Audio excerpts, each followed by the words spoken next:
When it comes to movies of the past which combine hand-drawn animation with live action, there's no lack of examples. Of course, some are more famous than others, and in certain cases poorly received and controversial, but the technique has entertained audiences for well over a century. However, possibly the most iconic film to use this method was the 1988 smash hit, Who Framed Roger Rabbit? It's a movie full of impressive visuals, fantastic storytelling, and most important to us for this episode, a production history just as incredible as the film itself. From the original version that was cancelled, the production problems which nearly caused it to be cancelled again, and all the unconventional filming techniques that led to a timeless classic. So for once, let's take a break from box office disasters, and instead take a deep dive into the unconventional history of Who Framed Roger Rabbit's journey to the big screen.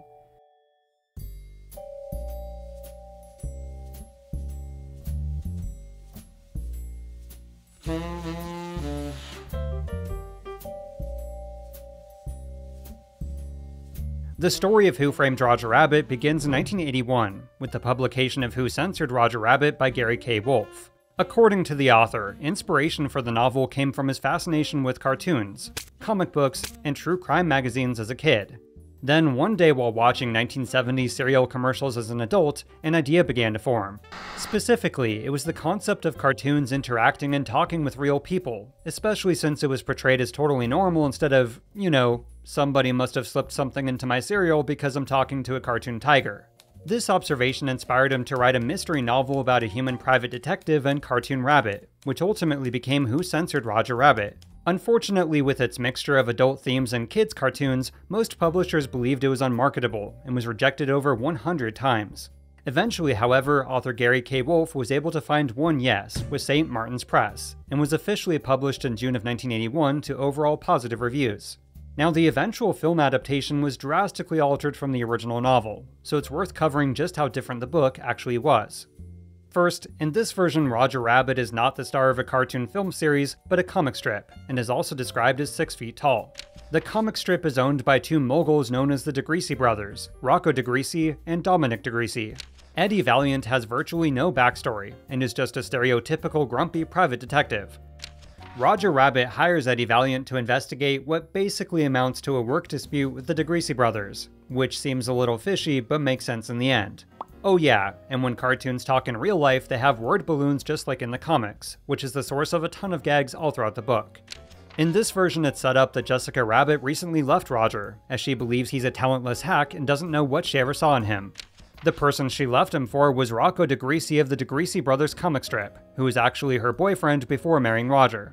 Eventually, Roger Rabbit winds up getting murdered. Not framed, murdered, and is killed the very same night as Rocco DeGreasy, which is the central mystery of the novel.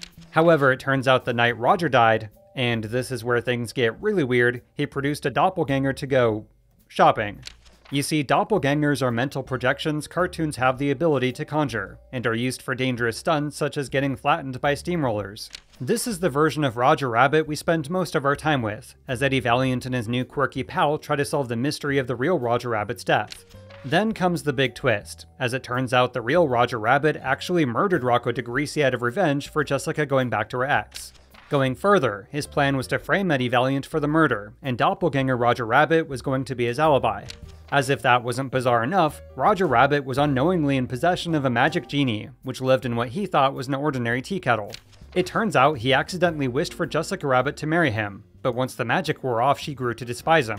He also accidentally wished to be a famous cartoon, which is why he's successful despite being described as a talentless hack. The reason why he has a genie is a bit too complex to get into here, but it once belonged to the DeGreasy brothers, who were actually cartoons themselves, used it to become human, and own a famous comic strip.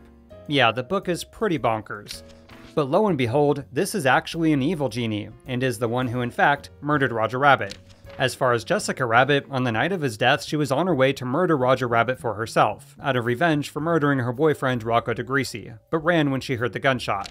The book ends with the genie defeated by Eddie Valiant, which he does so by placing the magic tea kettle into a tank of water. Doppelganger Roger Rabbit admits to his deception, as he was aware of the plot the entire time, but shows zero remorse, though he does confess Eddie is a decent human being, and a stand-up guy. On the last page, because doppelgangers have a short lifespan, Roger Rabbit is described as disintegrating into dust. The book ends with Eddie Valiant opening a window to quote, "Let the draft have Roger's remains." The end.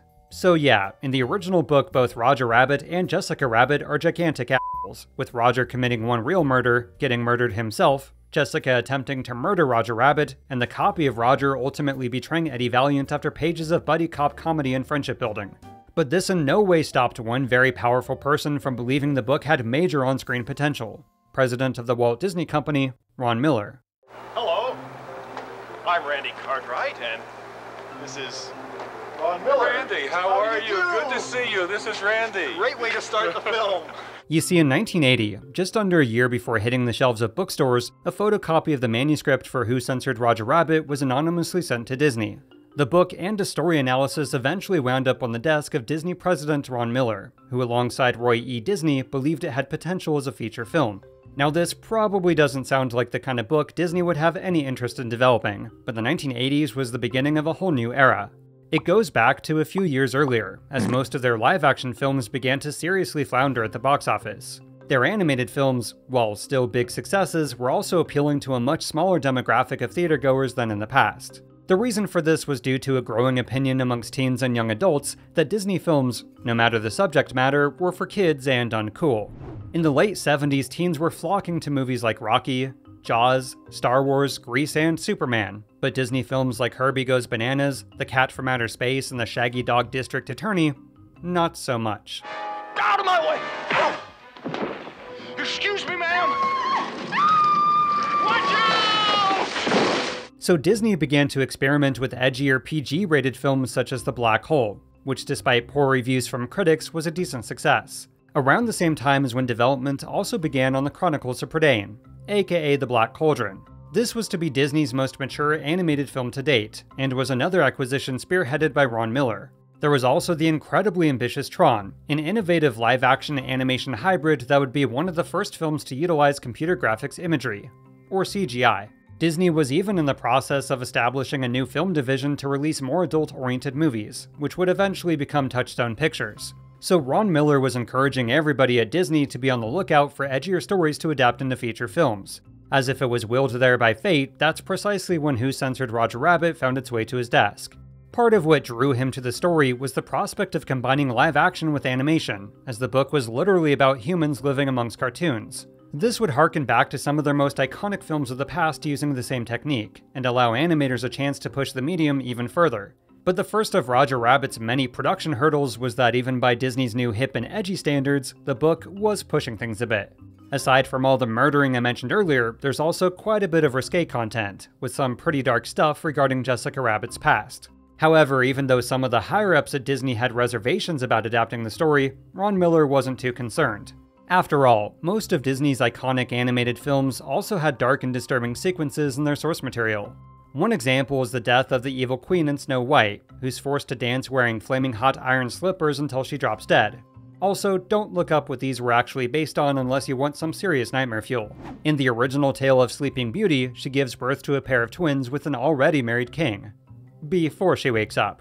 Cinderella's stepsisters cut off parts of their feet to try to fit inside the glass slipper, Pinocchio kills Jiminy Cricket, Peter Pan kills some of the Lost Boys to keep them from growing up.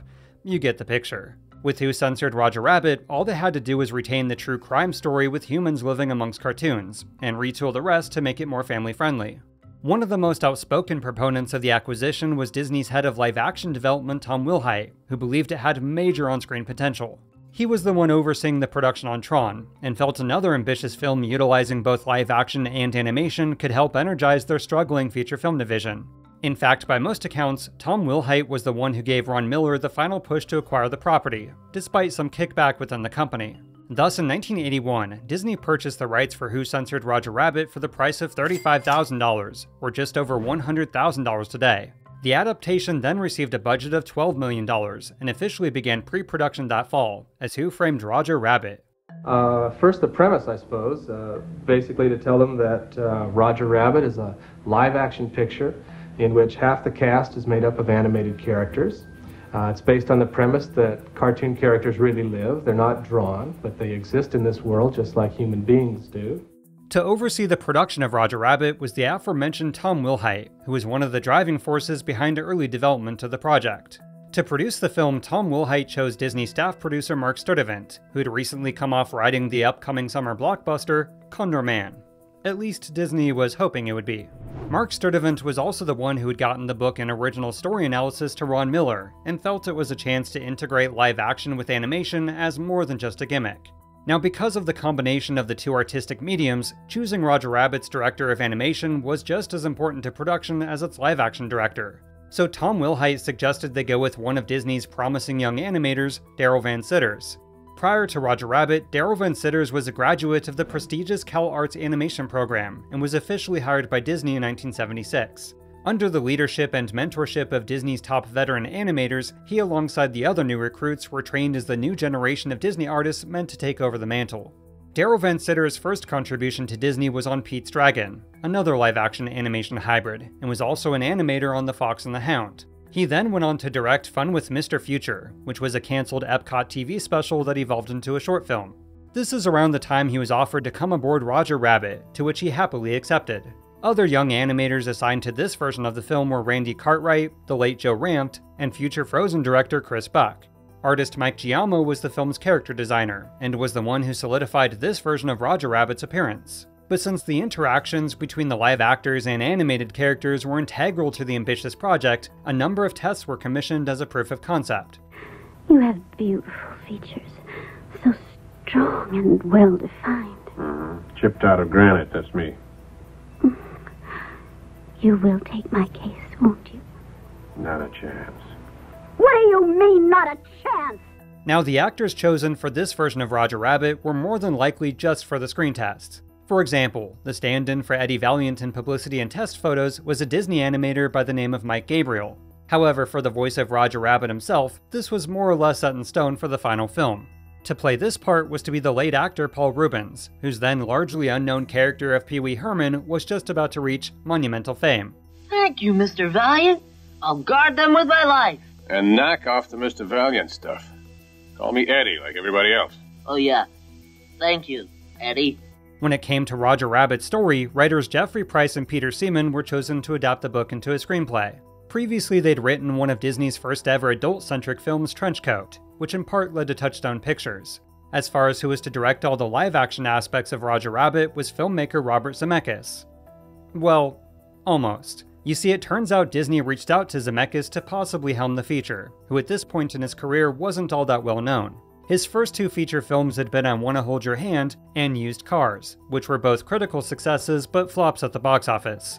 Although it's important to mention that the executive producer of both of those movies and mentor to Robert Zemeckis was none other than director Steven Spielberg. Their relationship began a few years earlier, as Spielberg saw his 1972 USC short film A Field of Honor and was incredibly impressed. This led him to executive produce his first two feature films, and was how Zemeckis wound up on Disney's radar as Roger Rabbit's prospective live-action director.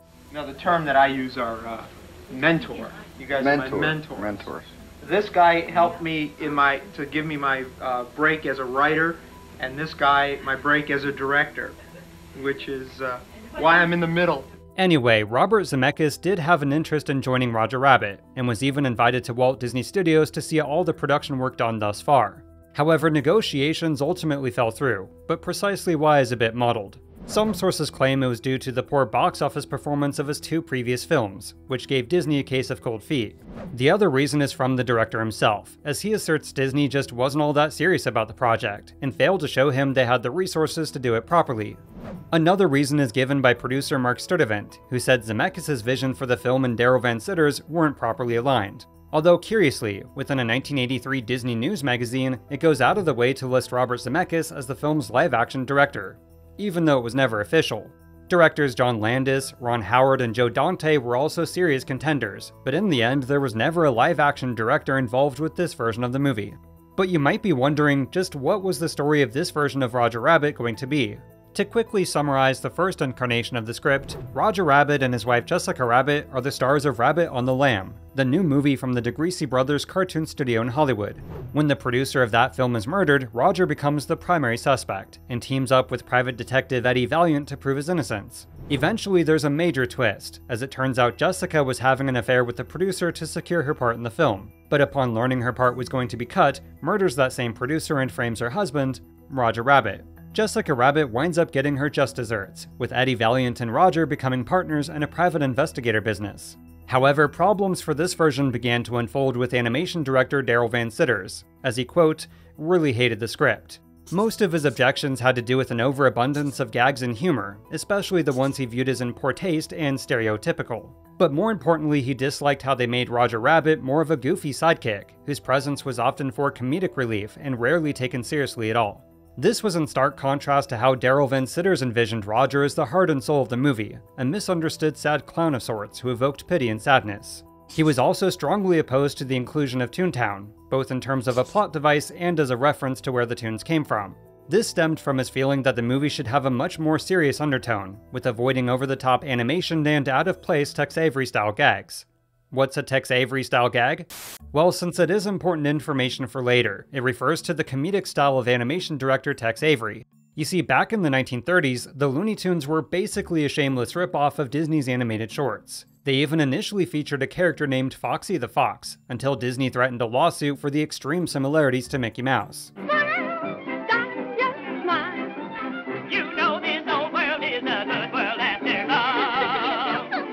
But then Tex Avery was signed on by Warner Brothers as the Looney Tunes' new animation director, and took the series in a different direction altogether. This was done in collaboration with other animators like Chuck Jones, Bob Clampett, Robert McKimson, and associate director Frank Tashlin. Under Tex Avery's leadership, they introduced a new kind of sense of humor, with maniacal cartoon violence, fourth wall breaking interactions with the audience, satire, irony, and a general sense of, well, lunacy. Now, Tex Avery wound up leaving Warner Brothers over creative differences before the Looney Tunes truly took off, and began producing cartoons for MGM instead. This is where he developed his signature comedic style even further, and would also create a host of new characters and now iconic comedy routines and gags. Back over at Warner Brothers, those who were mentored by Tex Avery on the Looney Tunes used his comedic sensibilities as a foundation to develop theirs. Examples include Chuck Jones' antics of Wile E. Coyote and the Roadrunner, the shenanigans of Friz Freeling's Tweety Bird and Sylvester, or Bob Clampett's signature of turning cartoons into liquid. Other shows that came after, like Tom and Jerry, were also influenced by this brand of humor, as some of those involved had also come off the Looney Tunes. So all of the above gets lumped into the term of Tex Avery animation humor, which was much more aggressive than the comedy within Disney shorts. When it came to Roger Rabbit, Darrell Van Citters wasn't altogether against using Tex Avery humor, but was strongly opposed to how much, how often, and the way the original writers used it in the script. He also felt they used Tex Avery gags and animation stereotypes as a crutch, and lacked a true understanding and respect for the art form. In the words of character designer Mike Giamo, Van Citters believed animation was hanging on by a thread, and wanted the film to be taken seriously. This came from a very real concern, as animation was seen by most of the public as a slowly dying art form, designated for Saturday morning cartoons and cereal commercials. Another major roadblock for this incarnation of the movie was a lack of collaboration from other studios regarding their characters. You see, the original Roger Rabbit script called for a bunch of appearances and cameos of famous cartoons. However, aside from Woody the Woodpecker, every other request was denied, even at the behest of Roy Disney himself. So in the middle of 1983, between licensing issues, script headaches, and friction between the writers and animation director, production on Roger Rabbit began to falter. To get the film back on track, a search was held to find a collaborator outside of Disney and well established in the film industry to join the endeavor. This led to none other than director Steven Spielberg, who was asked to come aboard as the film's executive producer. One of the most interesting things that I've read about you was a headline which said Steven Spielberg is making movies and a fortune while he's still growing up. He's really just a big kid. Is that how you see yourself? Is that a reasonable comment? I think it's reasonable. I mean, we have to understand, how do you define a big kid?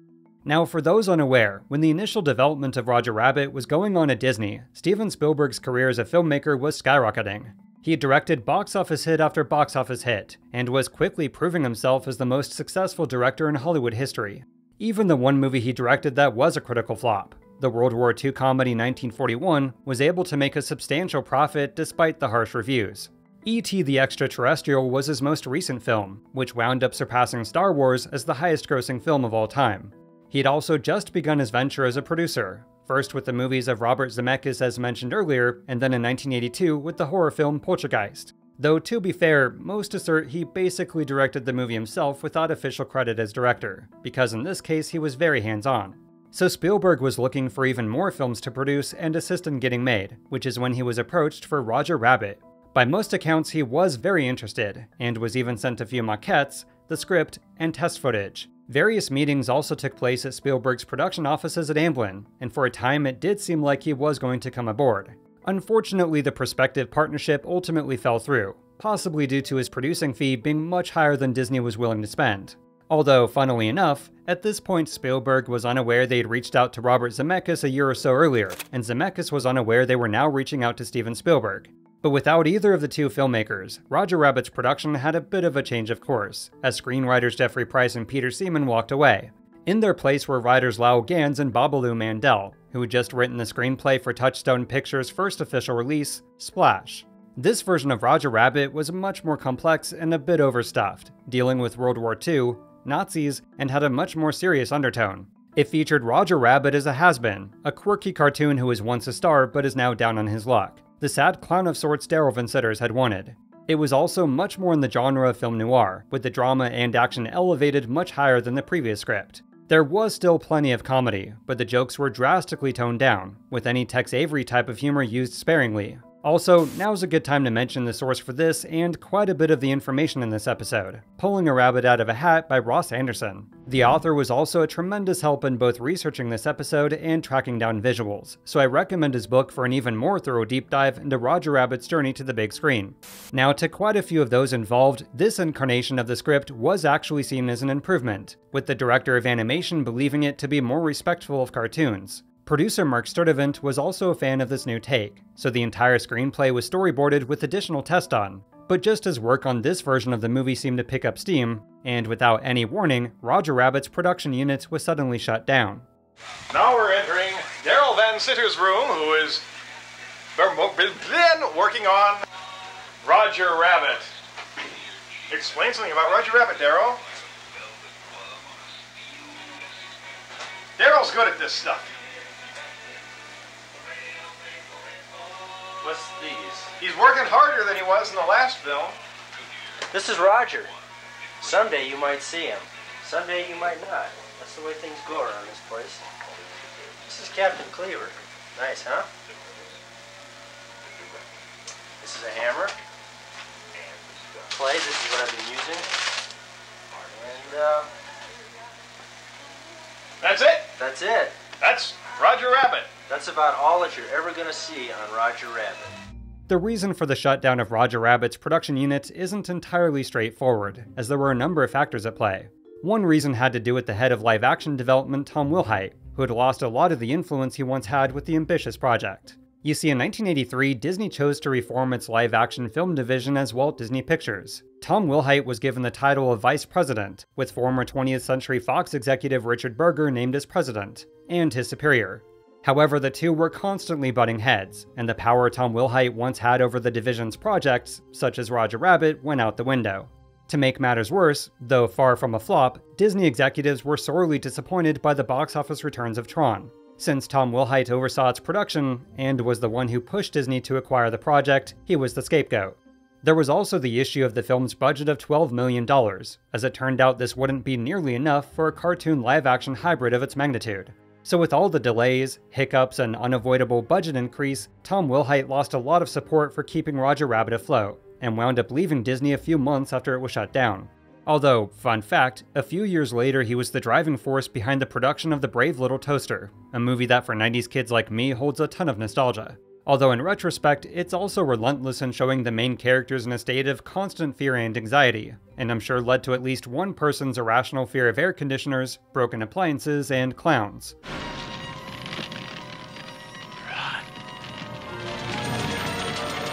Anyway, another reason that led to Roger Rabbit's shutdown had to do with former Disney president Ron Miller. Remember, he was a major proponent of Roger Rabbit very early on, but with his rise to CEO in 1983, his priorities shifted and seemed to have lost interest in the project. So when the new president of Walt Disney Pictures expressed concerns about the adaptation, and with Tom Wilhite by the wayside, Roger Rabbit no longer had Ron Miller's support.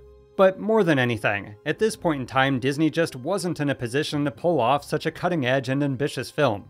You see, underneath the surface, there was a growing tension between the older and more seasoned animators and artists at Disney and the new generation of talent from CalArts. The veterans at Disney wanted to keep animation and storytelling very traditional, and to stick with what always worked for them in the past. As one high-ranking Disney veteran once said, "We may bore you, but we'll never shock you." Conversely, the new generation of artists and animators at Disney wanted to innovate and push boundaries within the medium, and were often seen as overzealous and naive due to their pent-up creative energy. The culmination of this friction was most evident with the disastrous production of The Black Cauldron, where the two generations of Disney artists butted heads over almost every aspect of the film. It was a tug-of-war between conflicting ideas, character designs, story direction, and who was really in charge, which led to a revolving door of artists, animators, and directors. So in the same vein, Roger Rabbit would have required everybody at Disney to work together on a singular vision for the film. But as evidenced by the production troubles on The Black Cauldron, this was easier said than done. In fact, any true form of leadership within the animation department was virtually non-existent. Even with the animation under the direction of Darryl Van Citters, Roger Rabbit would have almost certainly succumbed to the same problem. Too many cooks in the creative kitchen. Disney's live-action feature film division wasn't up to the task either, as it was too stuck in the past and cut off from the rest of the entertainment industry. More often than not, instead of innovating or exploring new territory, those in charge were still using the mantra, "What would Walt Disney do?" The attempt to wrangle in Spielberg was a step in the right direction, as someone of his caliber outside of Disney would have helped to solve this issue. Of course, that didn't happen, so the lack of a strong driving force to oversee the film's production hurdles proved to be its detriment. Moving on, a short time after the shutdown of this version of Roger Rabbit, producer Mark Sturtevant was another one to leave Disney. Animation director Darryl Van Citters and Roger Rabbit's character designer Mike Giamo did stay at Disney, but were moved off the main lot. Instead, they were reassigned to a special animation unit in Burbank, California, as their frustration with Disney's animated feature film department was no secret. This is where they were put on Sport Goofy and Soccer Mania, which was an attempt to revitalize the classic Sport Goofy shorts. However, the two never gave up hope on Roger Rabbit, with their fingers crossed work on the ambitious film would one day resume. They even put a cameo of their version of Roger into a scene of Sport Goofy, but unbeknownst to them, this would be his last official appearance ever. What little interest, if any, Ron Miller had left in Roger Rabbit would also go out the window, as after a controversial green mail scandal, he was ousted from Disney in September of 1984. The rest of the artists and animators involved would also move on to other projects, such as the in-development Basil of Baker Street, aka The Great Mouse Detective. So by all accounts, the ambitious live-action animation hybrid was dead in the water. Or so it seemed. So I always remember my first day at Disney when I showed up and I went to Michael's office and he said, "Come over here, I want to show you something." And I walked over and he was looking out his window. He pointed down to the ink and paint building and he said, "You know what they do down there?" And I said, "No." He said, "Well, that's where they make the animated movies." I went, "Really?" He said, "Yes." And he said, "And that's your problem." The story of Roger Rabbit picks back up in September of 1984, with the hiring of Michael D. Eisner and Frank G. Wells as president and CEO of the Walt Disney Company. You see, with the expulsion of Ron Miller as CEO, it was decided to look outside the company for his replacement. Usually they would have looked inward, either at those who had risen the ranks at Disney or someone from within the Disney family, such as Ron Miller, who was Walt Disney's son-in-law. But for the first time in the company's history, there was an external search, specifically for those who were well established in the film industry. This was done as an effort to save their floundering feature film division ASAP, and to address their Achilles heel, which was a lack of relevancy and connections to the rest of Hollywood. So for the new president and CEO of Disney, they chose two executives from Paramount Pictures, Michael Eisner and Frank Wells. Two other outsiders brought into the company was theater director Peter Schneider and Paramount's production president, Jeffrey Katzenberg. Peter Schneider became Disney's vice president of feature animation, with Katzenberg put in charge of the company's entire motion picture division as a whole. Now at some point the new Disney executives were made aware of the abandoned Roger Rabbit project, which hadn't seen any official development in about a year. Between the 4 completed scripts and numerous pre-production tests, there was enough to convince Jeffrey Katzenberg, Peter Schneider, and eventually Michael Eisner it was worth developing further. But they also realized in Roger Rabbit's current state, Disney had neither the resources or the corporate manpower for producing it without outside help. As fate would have it, eventually the executives were made aware that Steven Spielberg, at one point at least, had shown interest in the project.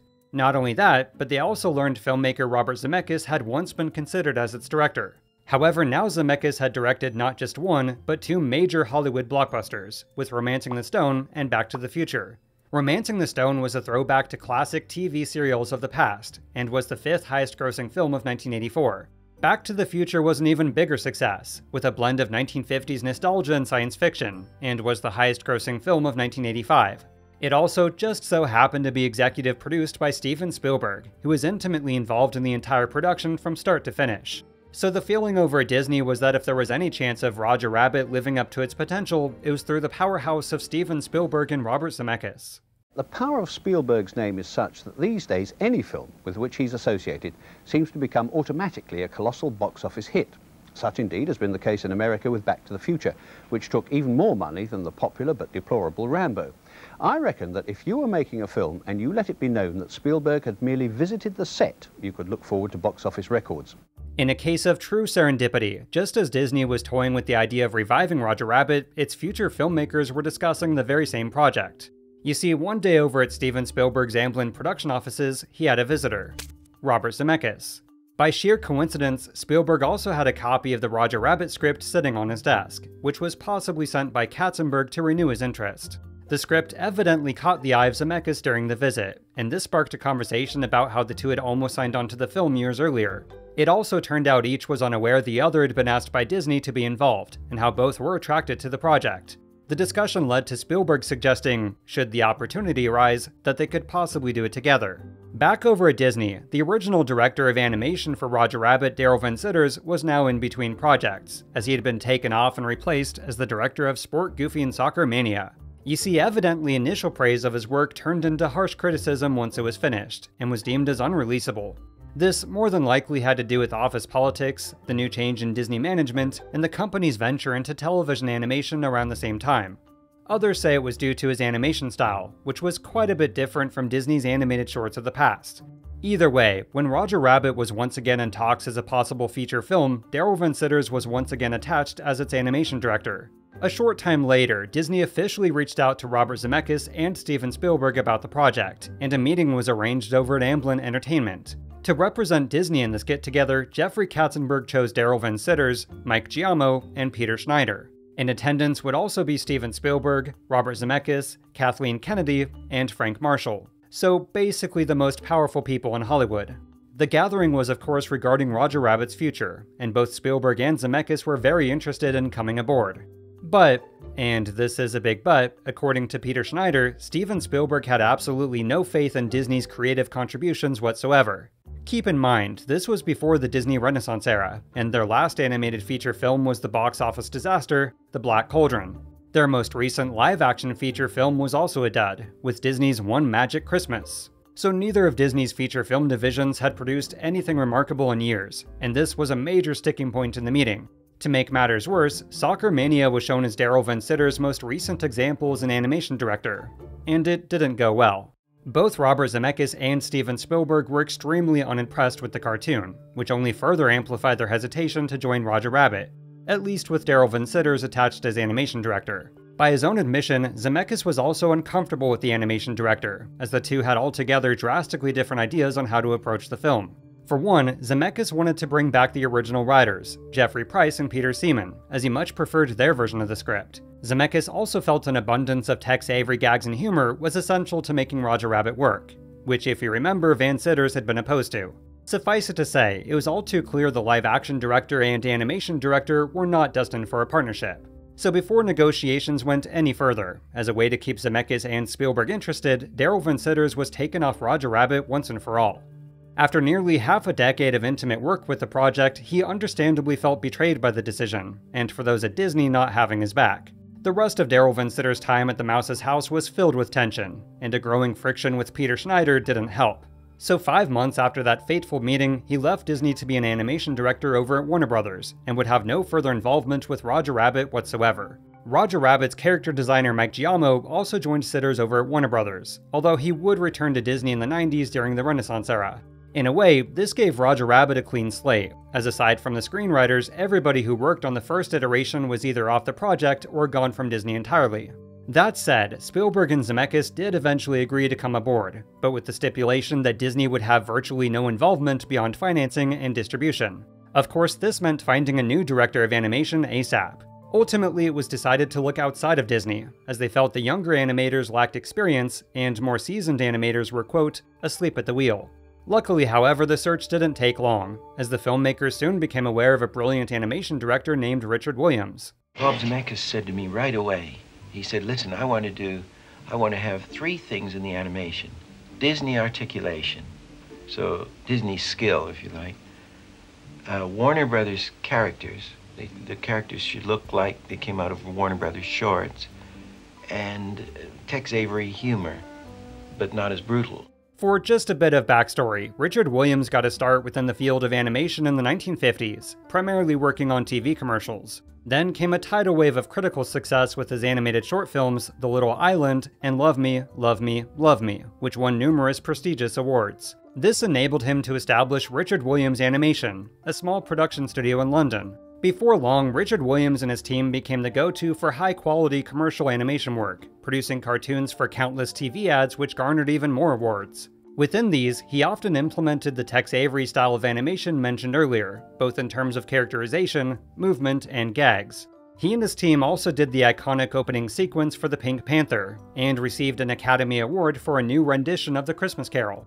But as far as what got him involved with Roger Rabbit, it was two very specific and groundbreaking projects: a series of Fanta commercials featuring Disney characters and The Thief and the Cobbler.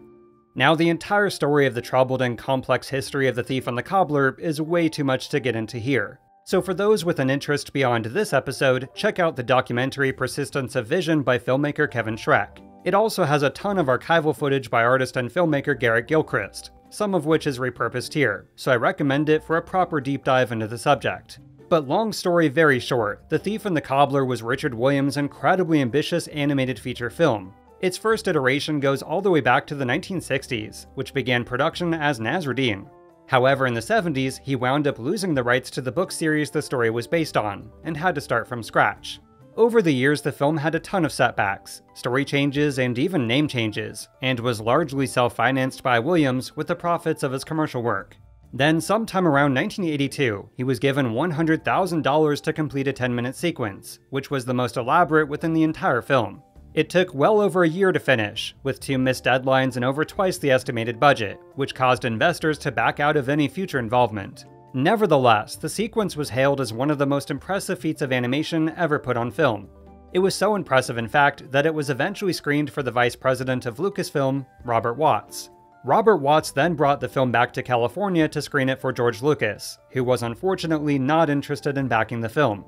But then Robert Watts took the sequence to Steven Spielberg over at Amblin, just as him and Zemeckis were looking for a new animation director, and Spielberg was incredibly impressed. Going further, he'd also been just as impressed with the animation within a new series of Fanta commercials, which by another sheer coincidence had also been done by Richard Williams.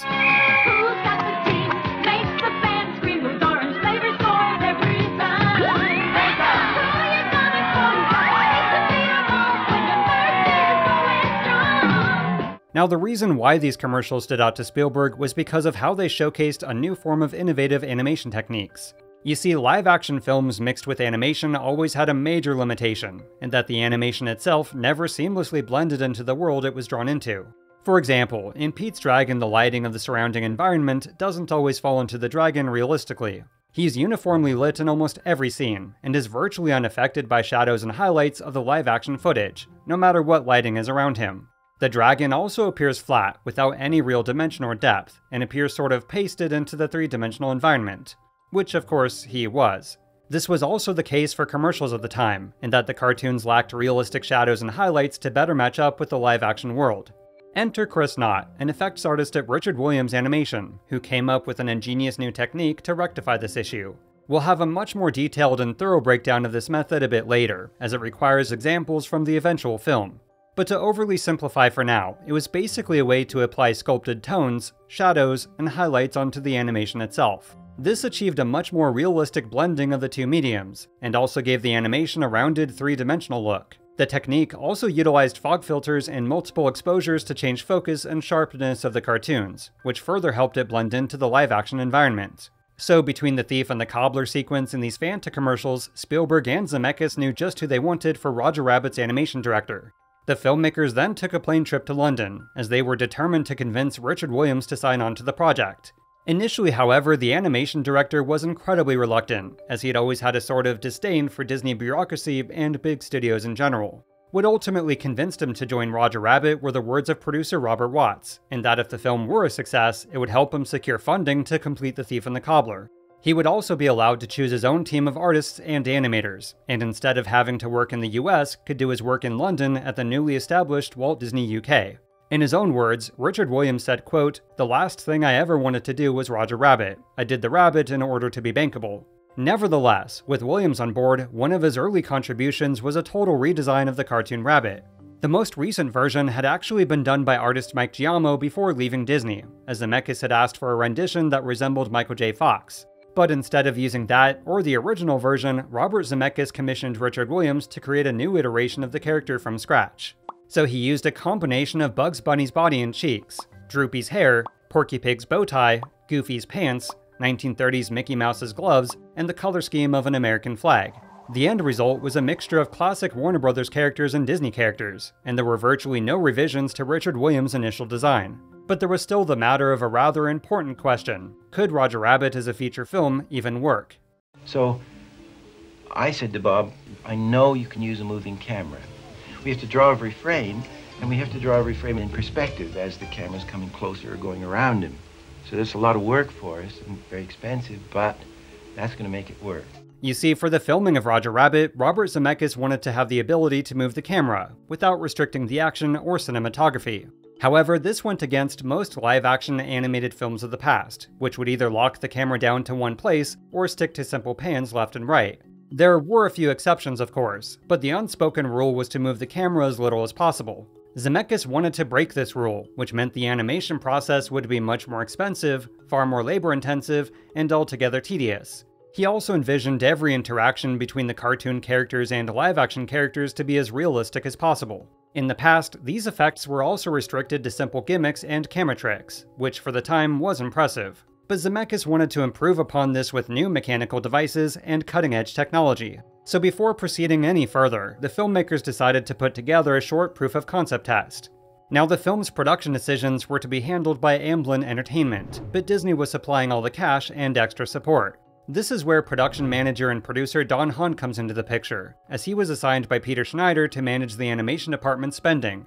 He was given the job due in part to his experience on Pete's Dragon a decade earlier, in which he served as an assistant animation director. For the Roger Rabbit test sequence, he was able to negotiate $100,000, or close to $1 million today, to produce a 1-minute short.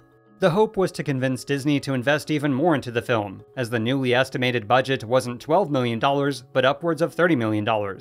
If given the go-ahead, this would make it the most expensive animated film ever made. Of course, if the test wasn't a success, Disney would simply cut their losses and finally move on from the project once and for all. But thankfully, they wouldn't have to.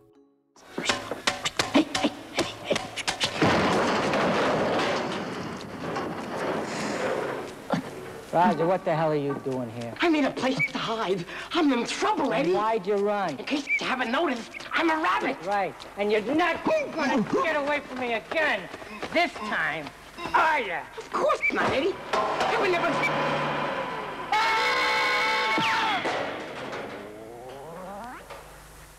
The concept test wound up surpassing everybody's expectations by far, and was proof the ambitious project could actually work. The test was especially well received by Steven Spielberg, who believed it was nothing short of groundbreaking. In fact, he referred to it as one of 2 historic achievements in film he'd ever personally witnessed for himself. The first one being the special effects test for Star Wars, and this one for Roger Rabbit.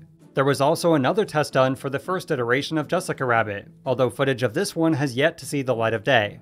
But the tests were enough to give Disney confidence to fully back the film, and Who Framed Roger Rabbit was officially given the go-ahead to begin production. As far as who was chosen to play the character of Roger Rabbit, the part went to an actor who is also a comedian by the name of Charles Fleischer. In addition to his comedy routines, he also appeared in quite a few major TV shows, and was also cast as Dr. King in the horror classic A Nightmare on Elm Street. Roger Rabbit was to be his first ever starring role in a feature film. Or at least his voice would be, although he did have a costume made so he could dress like the character on set. He wore the costume every single day, which led to a rumor amongst other productions that this is how Roger Rabbit would appear in the final film. Well, I've just approached this like I would approach any role. I don't consider this to be a voiceover. If anything, it had to be categorized, it's off-camera acting. I'm just there doing it. I prepare in the same way I would prepare for any role. Casting the part of Eddie Valiant was a bit more challenging, as it was first offered to Harrison Ford, Chevy Chase, Bill Murray, and Eddie Murphy. However, Harrison Ford was too expensive, Chevy Chase wasn't interested, the enigma known as Bill Murray couldn't be reached, and Eddie Murphy thought the movie was destined to be a disaster. A slew of other actors were also considered, and some actors like Ed Harris and James Wood were even screen tested, but no one seemed to fit the part. Finally, Steven Spielberg and Robert Zemeckis came upon Bob Hoskins, who is fairly well known to UK audiences, but not so much in the US. Hoskins' first major role in a feature film was in the crime drama Good Long Friday, and just prior to Roger Rabbit, another crime drama named Mona Lisa. His performance in the film was getting Oscar buzz and caught the attention of the filmmakers, and after a very impressive audition was cast as Eddie Valiant in another crime drama. Romancing the Stone actress Kathleen Turner would voice Jessica Rabbit, who did the film as a favor and asked Robert Zemeckis to not be given official credit. Or so the story goes. To play the part of Dolores was actress Joanna Cassidy, who had also appeared in the science fiction classic Blade Runner a few years prior. But before going forward, we have to talk a little bit about the script, because the newest version now featured a villain by the name of Judge Doom. If you remember from earlier, the original screenwriters for Darrell Van Citter's Roger Rabbit were given a second chance by Robert Zemeckis, as he much preferred their interpretation of the book. But while the overall tone was kept as well as the cartoon producer's murder, the story itself took an even bigger departure from the original novel. It was now inspired by the real-life Great Transportation Conspiracy. Long story very short, back in the 1930s and 40s, public transportation in the city of Los Angeles was done by way of Pacific Electric Red Cars. Then at the height of their popularity, a corporation by the name of National City Lines gained controlling interest in the Los Angeles railway system. Over the next decade or so, the city's trolley cars and streetcar network was systematically replaced with vehicle transportation and buses. Not only that, but this also led to a rise in the construction of freeways, gas stations, tire stores, auto part stores, service stations, etc. However, by no coincidence, the controlling investors in National City Lines was General Motors, Firestone Tire, and Standard Oil. So the conspiracy was, and still is, that these major companies sought out to destroy the public trolley car system, solely for their own financial gain. This became a central plot for Who Framed Roger Rabbit, only in this version the corporation was a fictional company by the name of Cloverleaf. The owner of this company was the villainous Judge Doom, who was originally revealed as the one who killed Bambi's mother. He was also to have had a pet vulture named Voltaire, who alongside the weasels was to be one of Judge Doom's evil henchmen. His pet vulture made it so far into the script's development that it was actually part of a Judge Doom action figure, which was probably a bit confusing to those who would eventually see the finished, vultureless film. The creation of Judge Doom was also a way to give Eddie Valiant's character a deeper backstory. But just in case somebody watching hasn't seen the movie, I won't go into why, as it's a massive spoiler. The last major change that had to do with Judge Doom was the introduction of Dip, a special concoction made to kill a cartoon, which most had thought was previously impossible. Also, fun fact, the original demonstration of Dip was on a cute and cuddly gopher, who begs for his life as he screams bloody murder and dissolves on screen.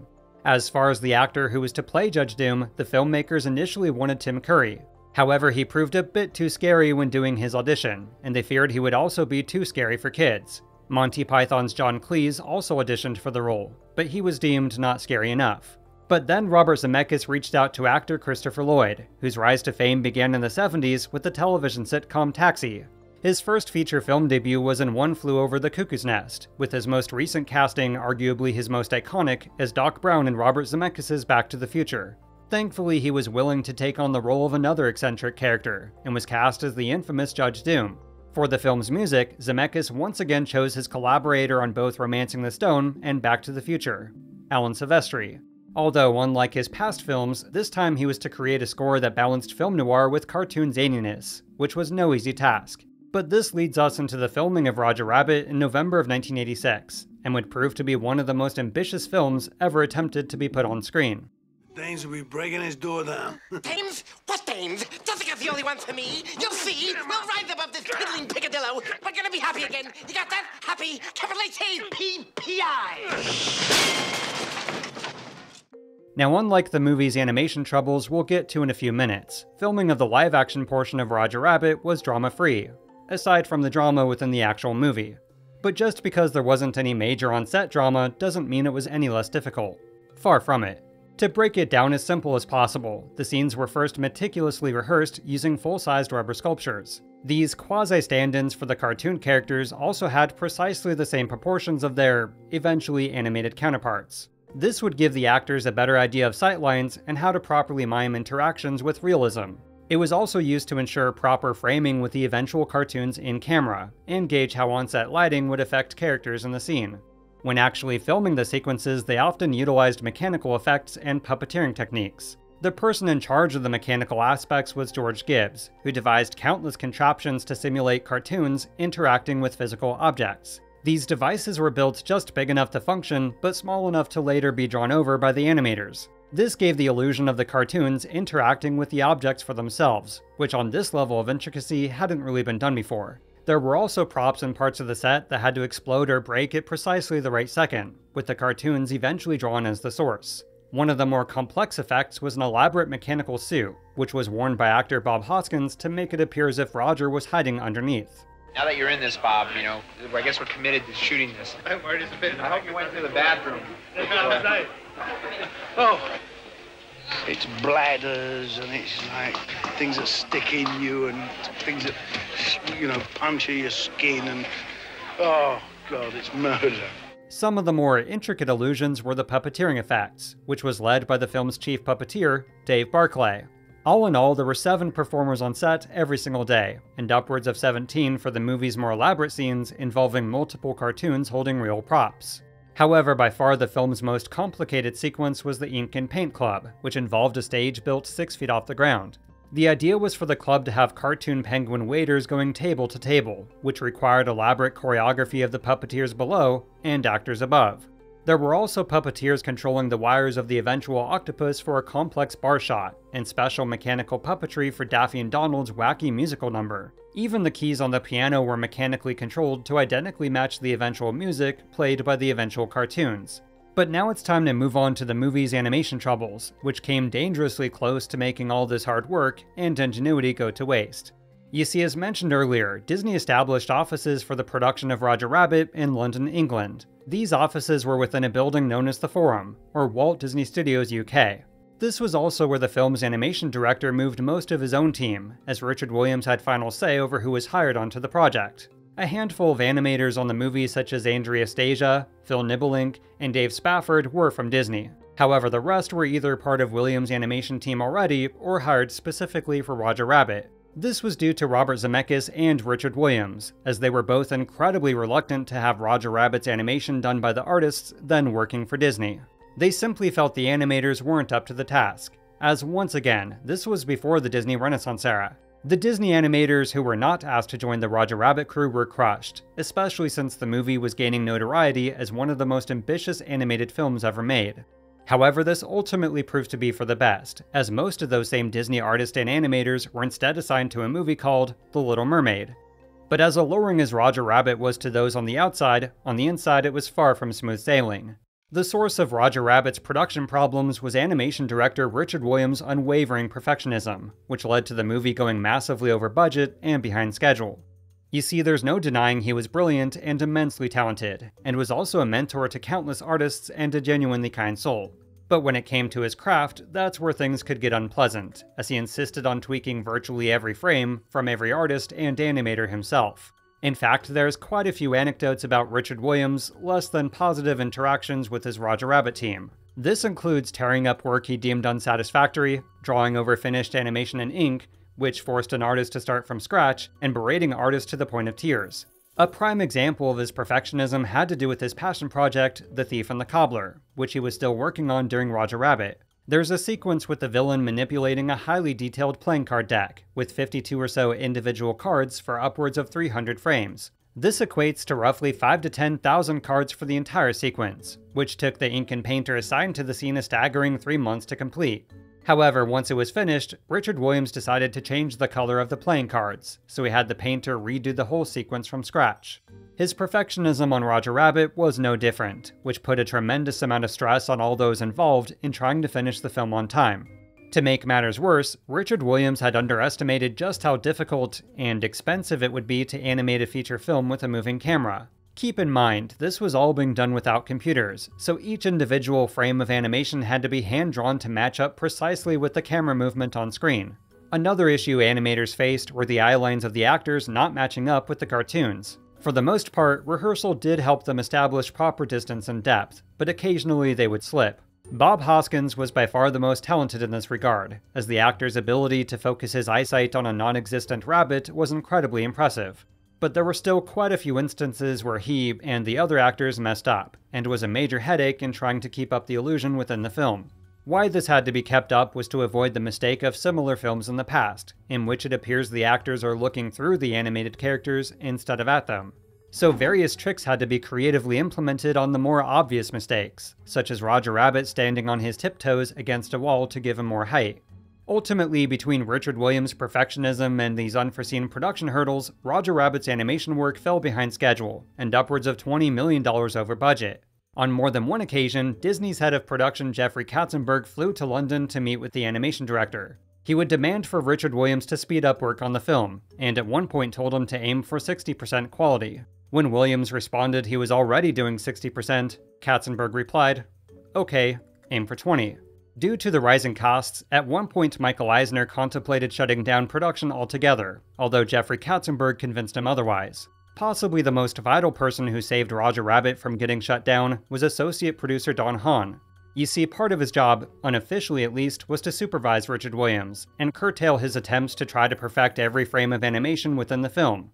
Don Hahn was often the source of calm during the Roger Rabbit storm, and found ways to lighten the load of the overworked animators. One example was going behind Richard Williams and telling the artists they could occasionally put the animation on 2s instead of 1s, which basically meant one drawing for every 2 frames instead of one drawing for every single frame. Still, he was well aware more had to be done to keep the plug from getting pulled on the ambitious film. So he quietly began to assemble another animation team in Los Angeles, one to pick up the slack and animate a handful of scenes. The job wound up going to former Disney artist Dale Baer and his wife Jane Baer, who ran the Baer Animation Company. With a team of 70-plus artists, animators, and additional crew, a warehouse in Glendale, California became the second animation unit for Who Framed Roger Rabbit. This team was responsible for all the Toontown sequences, the Benny the Cab chase, and miscellaneous shots throughout the entire film. Unfortunately, the few times Richard Williams did make a visit to this Glendale unit, he was often belittling of their work. He would also make unfavorable comparisons to his animation team back home, but this had less to do with the actual work and more of the situation. You see, Williams felt that the establishment of a second animation unit undermined his role as Roger Rabbit's animation director, and led him to occasionally lash out. Another blow to the Glendale team was learning they'd receive credit in the film as additional animation, as opposed to a standalone animation unit. They'd also be left out of virtually all promotion for the film, swept under Disney's metaphorical rug.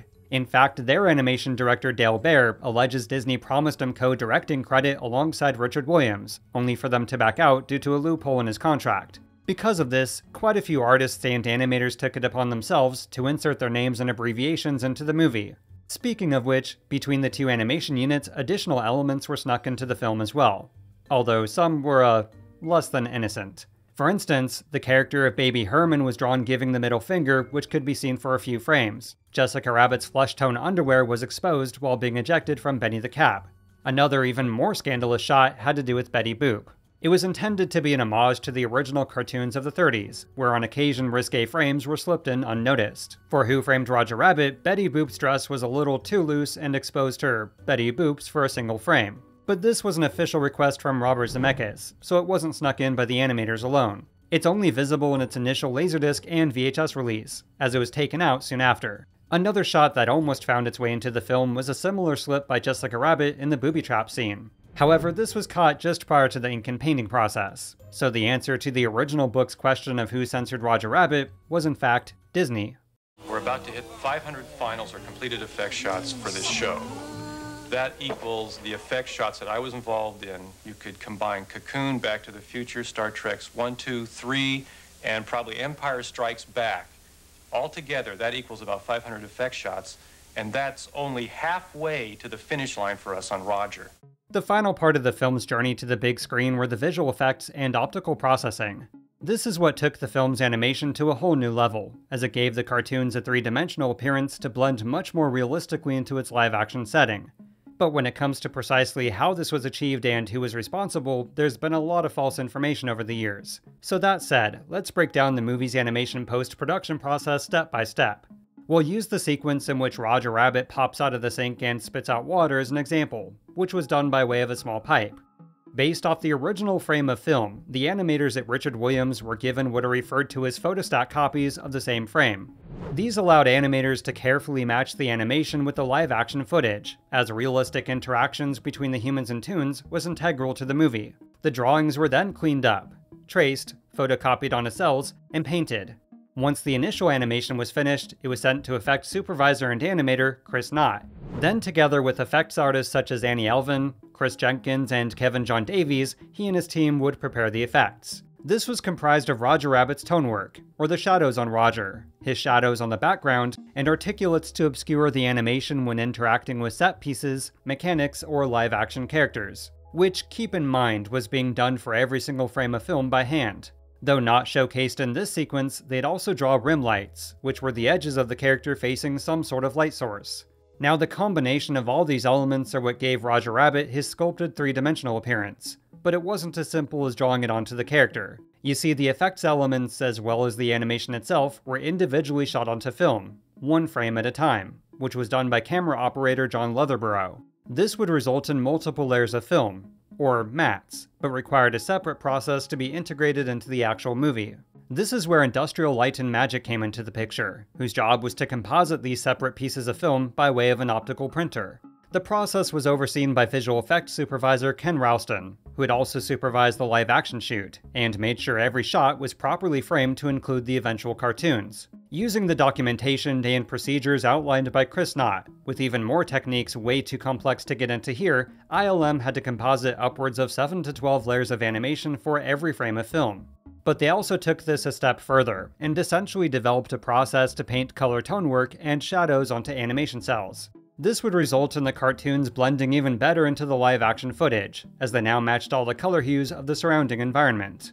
All told, compared to Star Wars Return of the Jedi's record-breaking 300 optical composites, Roger Rabbit had 3 times that amount with a total of 1,031. Now, despite all the production hurdles mentioned thus far, there was one final bump on Roger Rabbit's journey to the big screen. Those first sneaks were a disaster that we were at. Of course, it wasn't finished yet.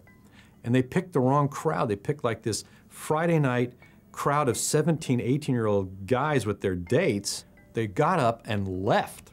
The audience, ran out of the theater. And I remember Jeffrey Katzenberg saying, "I saw my life flash before my eyes." It was like a disaster. Regardless of these disastrous previews, Robert Zemeckis and Steven Spielberg believed in the film and refused to make any changes. But the early screenings weren't the only thing making Disney nervous, as they also went back and forth on whether to release it under Walt Disney Pictures or Touchstone Pictures. This was due to the film's dark subject matter, risque jokes, and scenes of sensuality, as Disney was concerned it would push the limits of their family-friendly image. Ultimately, the decision was made to play it safe and market the film as a Touchstone release, which was given a marketing budget of $10 million. Part of this included 2 commercials with new animation from Richard Williams, one of which was for Diet Coke and the other for McDonald's. There was also the usual assortment of novelizations, graphic novels, toys, trading cards, etc. But just how was Roger Rabbit received upon its initial release? Well, it was nothing short of astounding. Who Framed Roger Rabbit is one of those home runs that Hollywood hits every once in a while. It's a movie like 2001 or Close Encounters or especially like E.T. that's a technical breakthrough and a lot of fun both at the same time. This movie is great entertainment from one end to the other, but it's also one of those films where you're always asking yourself, how did they do that? Who Framed Roger Rabbit hit theaters on June 22, 1988, and was an immediate box office hit and critical success. Though technically released under Touchstone, it was Disney's biggest opening weekend ever, and stayed within the top 3 at the box office for 7 weeks straight.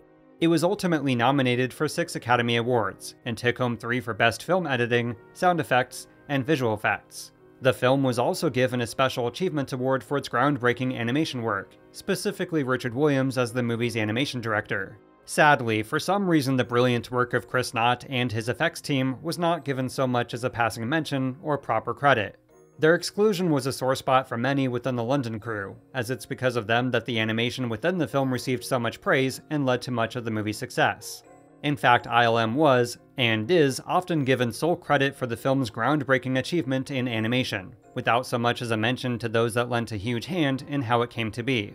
That's not to say Industrial Light and Magic doesn't deserve tremendous praise, as their ingenious optical printing process, rotoscoping, and color tone work elevated the visuals even further. It's an important aspect of Roger Rabbit's history to point out, as both Richard Williams' UK team and ILM deserve proper, respective credit. That said, with Who Framed Roger Rabbit's enormous success, all of a sudden animation was cool again, and re-energized the field of animation as a whole. In fact, just a year later, Disney released The Little Mermaid, which became the highest-grossing animated feature film in history, and officially began the so-called Disney Renaissance era. So in the end, those at Disney who were passed over to work on Roger Rabbit inadvertently wound up playing a huge part in animation's return to glory. Going further, some of the UK artists and animators on Roger Rabbit, such as Tom Cito, Nick Renari, Amanda Talbot, and Eric Goldberg, went on to work for Disney soon after. But the impact of Who Framed Roger Rabbit didn't stop there, as live-action animation hybrid commercials began to implement a more sculpted three-dimensional look to their cartoon characters as well, and has continued ever since. Scoot back, baby Herman! You don't want to burn your weenie! Need any help, little camper? The movie's success also led to 3 Roger Rabbit shorts attached to Disney feature films in theaters: Tummy Trouble, Roller Coaster Rabbit, and Trail Mix-Up. The plan was to release additional Roger Rabbit cartoons with Disney and Amblin films over the next several years, with as many as 12 in various stages of production. The reason was obviously to profit off of Roger Rabbit's popularity, but it was also to keep him relevant for an in-development sequel and expansions to the Disney theme parks. Long story very short, Disney MGM Studios theme park opened in May of 1989, and contained quite a few references to Who Framed Roger Rabbit. From set decorations near the park's entrance, a billboard for Maroon Cartoon Studios, the dip machine on the studio tour, and a recreation of the Acme factory. But this was only supposed to be the beginning, as an entire land called Roger Rabbit's Hollywood was planned with several major attractions and rides. This was to open alongside a recreation of 1940s Hollywood as seen in the film, complete with trolley cars in the streets. However, the relationship between Disney and Amblin began to sour a few years after the film's release, specifically between CEO Michael Eisner and Steven Spielberg. You see, the two studios maintained a sort of co-ownership of Roger Rabbit, and there was a lot of bickering over the direction of his use. Not only that, but there were disagreements over who actually owned Roger Rabbit, at least as far as his use in the theme parks without additional licensing. Unfortunately, this souring of the relationship between Amblin and Disney led to the cancellation of further Roger Rabbit shorts, although pieces of the 4th Roger Rabbit short's Hair in My Soup have surfaced over the years. Roger Rabbit's Hollywood in Orlando was outright cancelled, but this also had to do with the financial disaster of Euro Disney, which I covered in a previous episode. But due to how far along it already was, Disney's Anaheim Park received a smaller scale and revised version known as Mickey's Toontown. Though most of the land was focused on Disney cartoons, one of the Roger Rabbit attractions did materialize as Roger Rabbit's Cartoon Spin. But what about the movie sequel? Well, the first version that was in the works was known as Roger Rabbit 2, Toon Platoon. The sequel was actually a prequel set in 1941, where on his birthday Roger Rabbit learns from his human parents that he was abandoned by his mother on their doorstep, and is not a human, but a cartoon. Long story very short, the rest of the movie had Roger Rabbit searching for his biological mother, where he winds up in Hollywood and meets Jessica Rabbit. Eventually he's drafted into the military, and discovers Jessica Rabbit has been kidnapped by the Nazis and goes on a rescue mission to Germany. The story ends with Roger Rabbit back in Hollywood to begin his career as a movie star. He finally unites with his biological mother, and learns his father is none other than Bugs Bunny.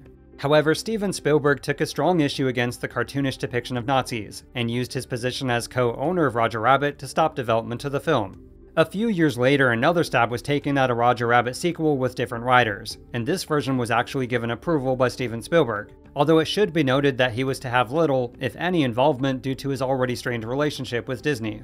Much like the original, a number of tests were commissioned to see if Roger Rabbit was once again feasible. Only this time it was to be a mixture of hand-drawn animation, which was then to be rotoscoped with CGI.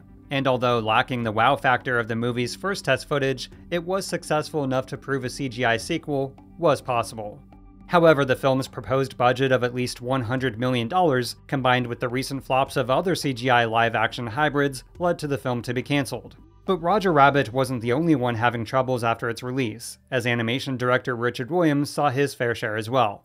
The thing about the rabbit for me is that because it's making so much money, investors are now interested in backing animation. And I think, God willing, that I've got the money to finish my movie, which we've been making here for really 23 years, because I didn't have the money to finish it, and it's a giant epic. It's called The Thief and the Cobbler, or it's called The Cobbler and the Thief this year. We change the title every year, and I need 3 years to finish it. Again, I highly recommend the documentary Persistence of Vision for the full story of The Thief and the Cobbler. But long story, again, short. After Who Framed Roger Rabbit, the movie's success convinced another studio to finance and distribute Richard Williams' passion project, Warner Brothers. Unfortunately, his perfectionist tendencies once again got in the way, but this time there wasn't anyone to keep the animation director in check. He was constantly adding scenes, redoing scenes, extending scenes, changing the story, etc. In fact, he didn't even storyboard the ending of the film until they'd pretty much run out of time and money. So ultimately, Warner Brothers took advantage of their contractual right to withdraw from the film. This was even after promoting the film to the public in the form of trailers, and creating an elaborate video sales marketing campaign. After Warner Brothers wound up pulling the plug, a completion bond company finished the film without Williams' involvement. It then went through drastic changes to the story with the addition of new sequences and musical numbers, trying to Disneyfy it even though it was never even remotely that kind of movie. The film was released as Arabian Night in the US, and was ultimately a critical and box office flop. The movie was such a financial disappointment that its home video release in the US was by way of a free giveaway in Fruit Loops cereal. Also, elephant in the room, there's no denying Disney's monumental hit Aladdin a few years prior possibly affected its development and release. The two movies share strikingly similar art direction, character designs, and elements of the story. Over the years, Williams would focus on lectures, masterclasses, and his highly acclaimed Animator Survivor Kit. He also received an Academy Award nomination for his animated short film Prologue, which was the first 6 minutes of another ambitious feature film, Lysistrata. Sadly, Richard Williams passed away before he was able to complete the film, though it's unknown just how much was actually finished. Are you surprised with what you eventually see on screen? I'm numb from the Rabbit. You know, Zemeckis kept saying towards the end, he said, you know, we're not going to believe we did this. I don't know. I'm just, huh? You know, I was just happy I got to the end of it, and we finished on time, and I could pack up my gear and return to some sort of normality, you know. So whether or not he believed it to be his best work, Roger Rabbit continues to this day to be a reminder of what true innovation looks like. In a day and age where blockbusters are filmed almost entirely on green screen, and the use of CGI outweighs practical effects, Roger Rabbit is a true filmmaking marvel. The ingenuity and craftsmanship to create such believable effects without computers is just as stunning today as it was 25 years ago. It's also a fantastic reminder that if at first you don't succeed, try, and sometimes try again, and if everything falls into place, you might create something truly special.